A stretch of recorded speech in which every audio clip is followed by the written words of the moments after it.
ദൈവനാമത്തിന് മഹത്വമുണ്ടാകട്ടെ. Union Christian സുവിശേഷ സംഘത്തിൻ്റെ 75ാം വാർഷികത്തിലേക്ക് പ്രവേശിച്ചതിനോടനുബന്ധിച്ച് ഇന്ന് 3 മണിക്ക് സുവിശേഷ യോഗവും 5:30 മണിക്ക് പാട്ടിൻ്റെ പട്ടുനൂൽ എന്ന പേരിൽ ഗാനസന്ധിയും നടത്തുവാൻ സർവകൃപാലുവായ ദൈവം നമ്മെ സഹായിച്ചതോർത്ത് ദൈവത്തിന് കോടാനുകോടി സ്തോത്രങ്ങൾ അർപ്പിക്കുന്നു. കടന്നു വന്ന എല്ലാവരെയും ഒറ്റ വാക്കിൽ യേശുക്രിസ്തുവിൻ്റെ അധികാരമുള്ള നാമത്തിൽ സ്വാഗതം ചെയ്യുകയാണ്. ഇന്ന് നമ്മുടെ മധ്യേ ഈ ശുശ്രൂഷയ്ക്ക് ദൈവത്തിൽ ആശ്രയിച്ച് നേതൃത്വം കൊടുക്കാൻ പത്തനംതിട്ട മൈലപ്രയിൽ നിന്ന് ജോർജ് കോശി എന്ന് പറയുന്ന കർത്തൃദാസനെ ദൈവം നിയോഗിച്ചതിനോർത്ത് ഞങ്ങൾ ദൈവത്തെ സ്തുതിക്കുന്നു. അദ്ദേഹത്തെ അവിചാരിതമായിട്ടാണ് കേൾക്കാൻ ഇടയായതെന്ന് നമുക്ക് തോന്നാമെങ്കിലും ലോകസ്ഥാപനത്തിന് മുമ്പേ ദൈവം നിശ്ചയിച്ച ഒരു കൂടിവരവായിട്ടാണ് നാം ഇതിനെ കാണുന്നത്. 75 വർഷങ്ങൾക്ക് മുമ്പ് യൂണിയൻ ക്രിസ്ത്യൻ സുവിശേഷ കുടുംബത്തിലെ മാതാപിതാക്കൾക്ക് ക്രിസ്തുയേശുവിൽ നാം ഒന്ന് എന്ന ദർശനത്തിൽ കൂടി വരാനും പാടുവാനും പ്രാർത്ഥിപ്പാനും ആവശ്യത്തിലിരിക്കുന്ന പ്രിയപ്പെട്ടവരെ സന്ദർശിക്കാനും രോഗികളായ പലർക്കും വേണ്ടി പ്രാർത്ഥിപ്പാനും ഒക്കെ ദൈവം സഹായിച്ചു. അതിൻ്റെ സാക്ഷികളൊക്കെ നമ്മുടെ മധ്യേ ഇരിക്കുന്നുണ്ട്. ദൈവത്തെ സ്തുതിക്കുന്നു. പ്രിയപ്പെട്ട ദൈവത്തിൻ്റെ ദാസൻ ജോർജ് കോശി സാറിനെ 2025 നവംബർ 6-നാണ് നാം ഫോണിലൂടെ ബന്ധപ്പെടുന്നത്. ലൈഫ് ഫോക്കസ് എന്ന് പറയുന്ന ഒരു വാട്സപ്പ് ചാനലിൽ അദ്ദേഹത്തിൻ്റെ ഒരു ഫീച്ചർ കാണുവാനിടയായി. ഇന്ത്യക്ക് വേണ്ടി വനിതാ ക്രിക്കറ്റിൽ വളരെ രാജകീയമായി പോരാടിയ ജമീമ റോഡ്രിഗ്സ് എന്നു പേരുള്ള 25 വയസ്സുകാരി പെൺകുട്ടി ഇന്ത്യക്ക് വേണ്ടി നടത്തിയ ഐതിഹാസികമായ പോരാട്ടം, ആ പോരാട്ടത്തെക്കുറിച്ച് ദൈവത്തിൻ്റെ ശ്രേഷ്ഠദാസൻ ജോർജ് കോശി സാറ് ഒരു ഫീച്ചർ തയ്യാറാക്കിയതാണ് നമ്മുടെ ഈ കൂടിവരവിനെ കളമൊരുക്കിയതെന്ന് പറയാം. ഒക്ടോബർ 30 നടന്ന സെമി ഫൈനലിൽ ജമീമ റോഡ്രിഗ്സ് ഇന്ത്യക്ക് വേണ്ടി പുറത്താവാതെ 127 റൺസ് എടുത്ത് മൈറ്റി ഓസ്ട്രേലിയയെക്കുറിച്ച് അങ്ങനെയാണ് പറയുക. ലോക ചരിത്രത്തിൽ ക്രിക്കറ്റിൻ്റെ ലോകത്ത് പുരുഷന്മാരുടെ കാര്യത്തിലും സ്ത്രീകളുടെ കാര്യത്തിലും ഓസീസിനെ പറയുന്നത് മൈറ്റി ഓസീസ് എന്നാണ്. ആ ഓസ്ട്രേലിയയെ ഏതാണ്ട് ഒറ്റയ്ക്ക്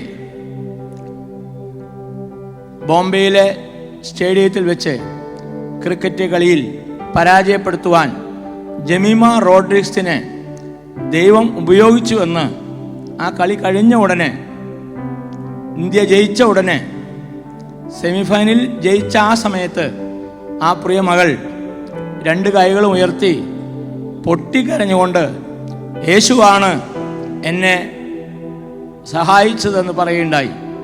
വളരെ ക്ഷീണിതയായി അവശയായിട്ടാണ് ആ കുട്ടി അത്രയും നേരം ക്രീസിൽ നിന്നത്. ആ ചിത്രം നിങ്ങൾ കണ്ടെങ്കിൽ അറിയാം.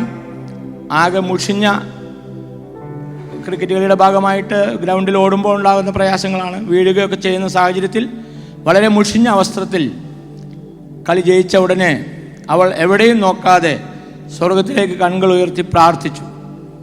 ആ കാര്യം പ്രിയപ്പെട്ട ദാസൻ അദ്ദേഹത്തിൻ്റെ ഫീച്ചറിൽ രേഖപ്പെടുത്തി.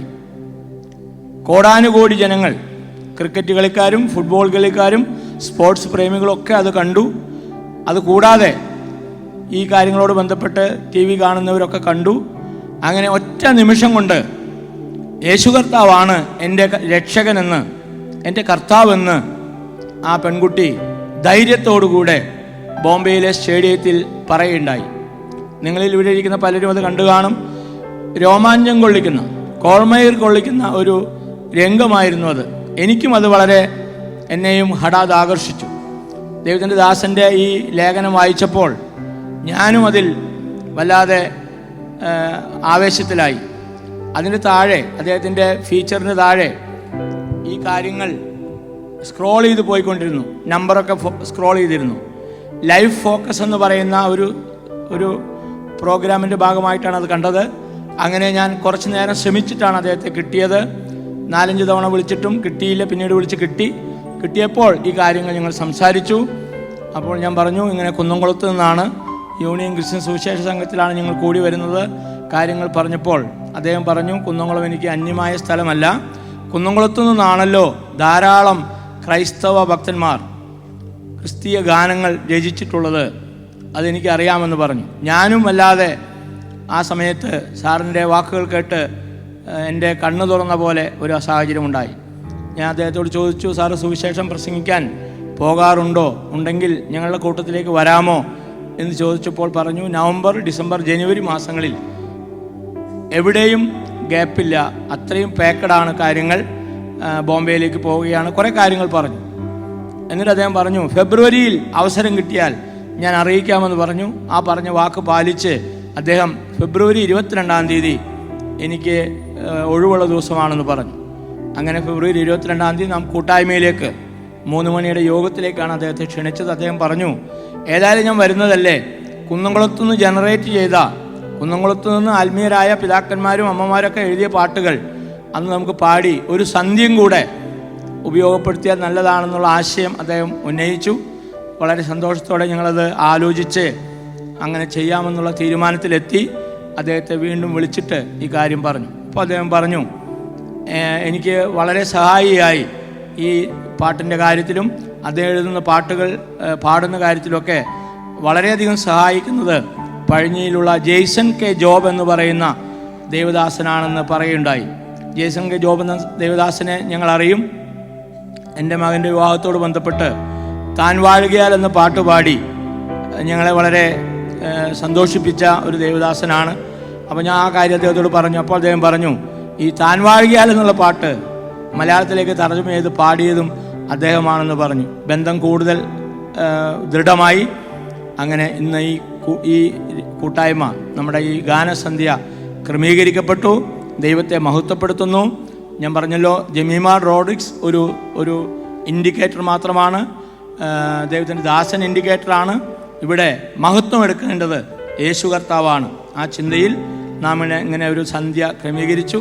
അപ്പോൾ സ്വാഭാവികമായിട്ടും വന്നൊരു ചിന്തയാണ്, യൂണിയൻ ക്രിസ്ത്യൻ സുവിശേഷ സംഘത്തിലെ മാതാപിതാക്കളും പഴയ കാലത്ത് പാട്ടുകൾ എഴുതിയതായിട്ട് ഞങ്ങൾക്ക് അറിവുണ്ട്.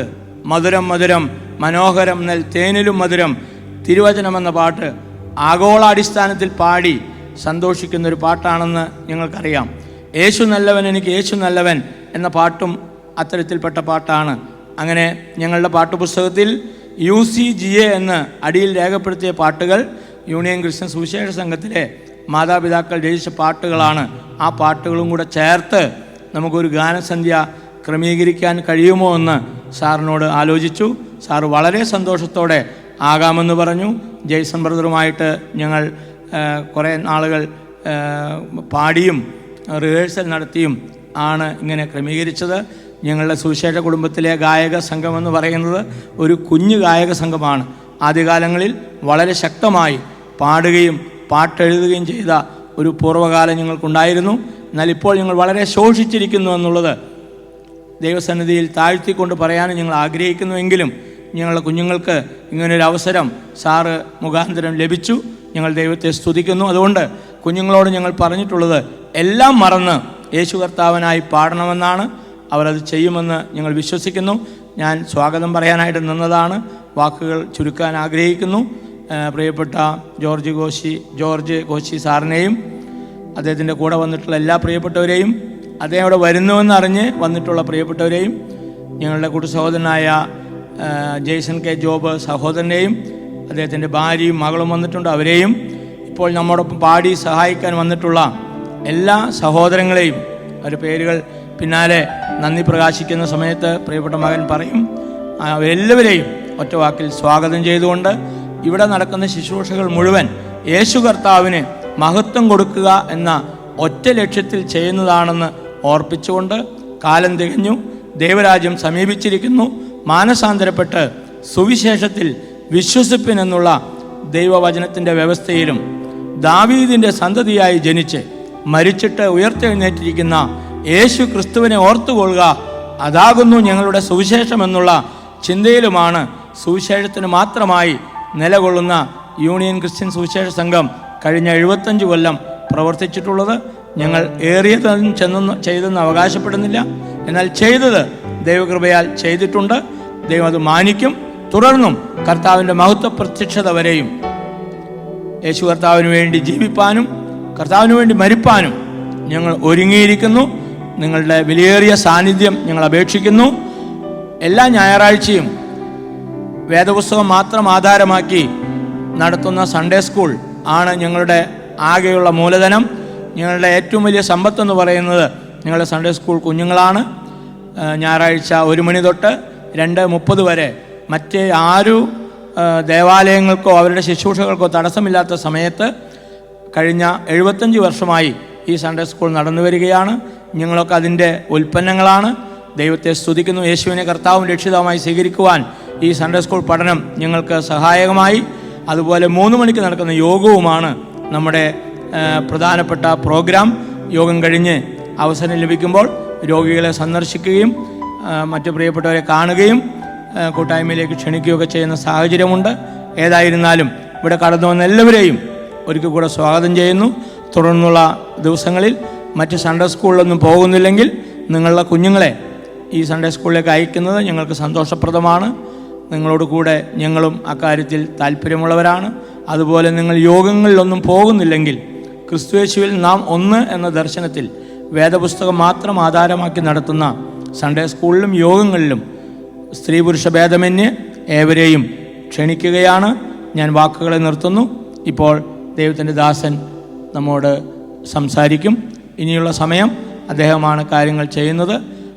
അതിനിടയ്ക്ക് നമ്മുടെ സ്ഥാപനത്തിൻ്റെ 75 വർഷത്തെ ഒരു ഡോക്യുമെൻ്ററി ഈ സംവിധാനത്തിൽ നാം പ്രദർശിപ്പിക്കുന്നുണ്ട്. അത് നിങ്ങൾക്ക് കാണാവുന്നതാണ്.